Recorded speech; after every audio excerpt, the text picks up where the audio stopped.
तुझ्यासाठी बाजारातून काय आणलंय? काय झालं हो, एवढी कसली घाई? हे बघ, अगदी निम्म्या दरात नवीन मिक्सर आणि इलेक्ट्रिक शेगडी मिळाली. रस्त्यावर एक विक्रेता विकत होता. दुकानात जी वस्तू 2500 रुपयात मिळते ती मी फक्त 1000 रुपयात घेऊन आलोय. झाली ना 1200ची बचत. काय झालं बाबा, एवढे खुश का आहात आज? स्नेहा, तुझ्या बाबांचे हुशारीचे गुणगान गा. बाजारात जाऊन मस्त पैशांची बचत करून आलोय आज. पण हो, या शेगडीवर आणि या वायरवर कुठेही ISI मार्क दिसत नाहीये. कुठल्या कंपनीचा आहे हे?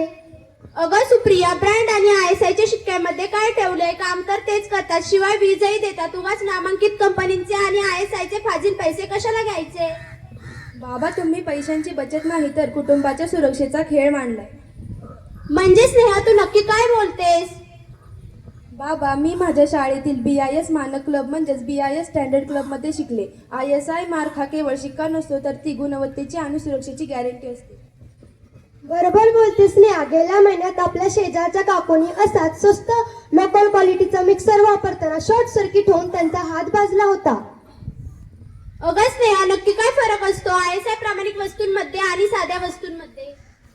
खूप मोठा फरक असतो बाबा. कडक चाचण्या BIS कडून ISI मार्क मिळवण्यासाठी त्या वस्तूला विजेचा शॉक, जास्त उष्णता आणि सुरक्षेच्या कडक चाचणीतून जावं लागतं. कच्च्या मालाची गुणवत्ता ISI प्रमाणित इलेक्ट्रॉनिक वस्तूंमध्ये चांगल्या दर्जाच्या तांब्याच्या तारा आणि सुरक्षित प्लास्टिक वापरलेलं असतं, ज्यामुळे शॉर्ट सर्किट किंवा आग लागण्याचा धोका नसतो. दीर्घ आयुष्य व विश्वासार्हता या वस्तू टिकायला उत्तम असतात. वस्तू लवकर खराब होतात आणि पुन्हा दुरुस्तीचा खर्च वाढतो. आणि फक्त इलेक्ट्रॉनिक वस्तूच नव्हे तर प्रेशर कुकर, गॅसची पाईप, हेल्मेट, अगदी पिण्याचे पाणी आणि लहान मुलांची खेळणी या सगळ्यावर ISI मार्क असणे गरजेचेच आहे. जर स्वस्त लोकल क्वालिटीचा मिक्सर घरी फुटला तर काय होईल याचा विचार तुम्ही केला आहे का? बापरे, मी तर फक्त फायद्याचा विचार करत होतो. या स्वस्त वस्तूंमुळे आपल्या घरात खूप मोठा अपघात झाला असता.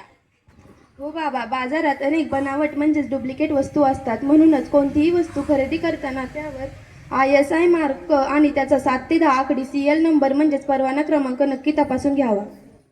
मला माफ कर सुप्रिया. मग आता या शेगडीचं आणि या मिक्सरचं काय करायचं?